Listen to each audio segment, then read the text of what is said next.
শান্তি, প্রেম, খুশি, আনন্দ, মনুষ্যত্ব, সহানুভূতি হলো একটা ভালো আশীর্বাদ।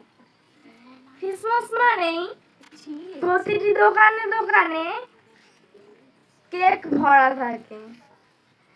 ক্রিসমাস মানেই হচ্ছে একটা নতুন গুড়ের স্মেল। ক্রিসমাস মানেই জয়নগরের মোয়া। হালেলুয়া। ক্রিসমাস এমনই একটা মাস। আজ মানুষ মেন যে বড়দিনের উদ্দেশ্য আজ মানুষ সেটাকেই ভুলে যাচ্ছে। মানুষ আজ চারিদিকে জাগতিকতার মধ্যে হারিয়ে যাচ্ছে। হৃদয়ের গোসলের কথা মানুষ আজ ভুলে যাচ্ছে। মানুষ আজ নানা রকম বিভিন্ন রঙিন আলো দিয়ে ঘর সাজাচ্ছে, কিন্তু ঈশ্বরের বাক্যই মানুষ আজ সাজাতে ভুলে যাচ্ছে। ক্রিসমাসের সর্বপ্রথম মূল উদ্দেশ্য লাভ ওয়ান অ্যানাদার, একে অপরকে ভালোবাসুন। হালেলুয়া। যিশুর এই পৃথিবীতে আসার মূল উদ্দেশ্য তিনি যেন একে অপরকে ভালোবাসতে পারে। তাহলে আসল ভালোবাসা আমরা কি জানতে চাই আসল ভালোবাসা কি? তাহলে এই 25শে ডিসেম্বর স্টোরিটাকে আমরা ভালো করে জানবো। ঈশ্বর স্বর্গ থেকে এই মাটিতে নেমে এসেছিল। ঈশ্বর স্বর্গ থেকে মাটিতে নেমে এসেছিল। তিনি কোনো বড় রাজপ্রাসাদে নয়, তিনি কোনো বড় নার্সিংহোমে নয়, তিনি নেমে এসেছিল, তিনি জন্মেছিল গোয়াল ঘরে। যে জায়গাকে মানুষ ঘৃণা করে, যে জায়গায় নোংরা, মশা মাছি, দুর্গন্ধ, যে জায়গায় কেউ যেতে চায় না, সেই জায়গাতেই তিনি জন্ম নিয়েছিলেন। হালেলুয়া। যাতে ভালোবাসা, প্রেম তিনি আমাদেরকে শেখাতে পারেন। হালেলুয়া। যখন ভাবতে পারেন প্রেম কাকে বলে, আপনি হয়তো অনেক সময় বলছেন কেউ আমাকে ভালোবাসে না।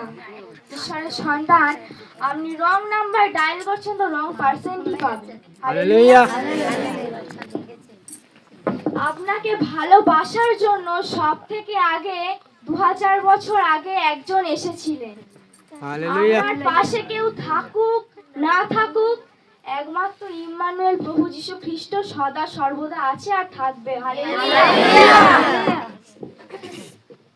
আপনাকে কেউ বেশি ভালোবাসুক না বাসুক, তিনি ভালোবাসেন আপনাকে। আপনার পাগল প্রেমিক তিনি। আপনি হয়তো অনেক সময় বলছেন কই আমি তো তাকে পাচ্ছি না, তাকে অনুভব করে দেখুন। আপনি হয়তো অনেক সময় বলছেন কই আমি তো তাকে দেখতে পাই না, ডেকে দেখুন তাকে, সে তো কই আমার সাথে কথা বলে না।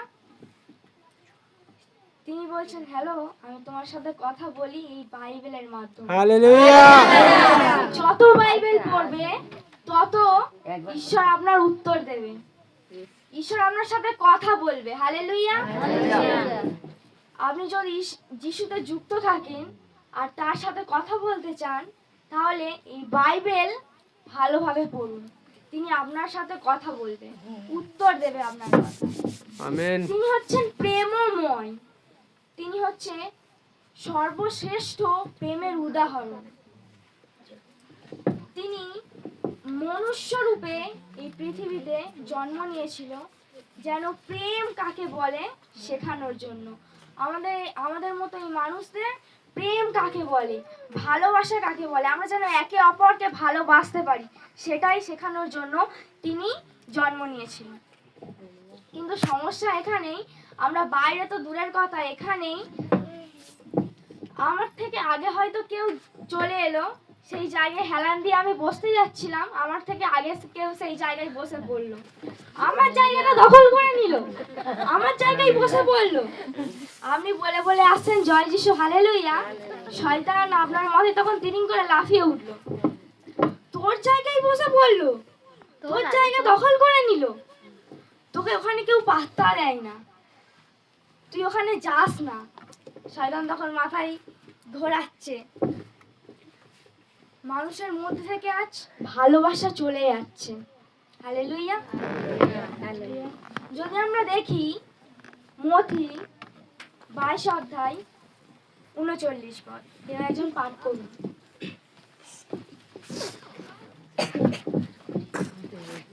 জয় যিশু হালেলুয়া। মথি 22:39 ঈশ্বরের বাক্য বলছে, তারপরে দরকারি আদেশটা প্রথমটারই মতো, তোমার প্রতিবেশীকে নিজের মতো ভালোবাসবে। Amen hallelujah. হালেলুয়া। ঈশ্বরের সন্তানেরা, আজ আপনি ভুলে যান আপনার বাড়িতে কাকে কেক খাওয়াতে হবে না খাওয়াতে হবে। আপনি এমন কাউকে কেক খাওয়ান যে বিনিময়ে আপনাকে কেক খাওয়াতে পারবে না। হালেলুয়া। প্রভু যিশু পৃথিবীতে জন্মগ্রহণ করেছিল মনুষ্য রূপে, যেন তিনি মানুষকে বোঝাতে পারে যে তিনি ক্রোধের ঈশ্বর নয়, তিনি হিংসার ঈশ্বর নয়, তিনি হচ্ছেন ভালোবাসার ঈশ্বর।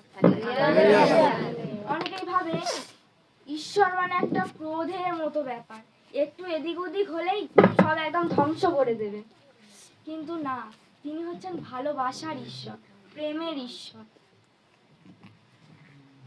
আপনার হাতে আইসক্রিম আছে, আপনি লোককে আইসক্রিমটা দিলেন, সে কি পেল? আইসক্রিমটাই কিন্তু পেল। তেমনি যিশু প্রেম আর তার কথা যার কাছে বলবে সে কিন্তু প্রেমই পাবে। হালেলুয়া। তাই আমরা যেন একে অপরকে ভালোবাসতে পারি, প্রতিবেশীকে ভালোবাসতে পারি, আমাদের মধ্যে যেন সেই প্রেমটা থাকে, আমরা যেন একে অপরকে ভালোবাসতে পারি। হিংসা, দলাদলি, ক্রোধ সব যেন আজ আমরা ভুলে যাই।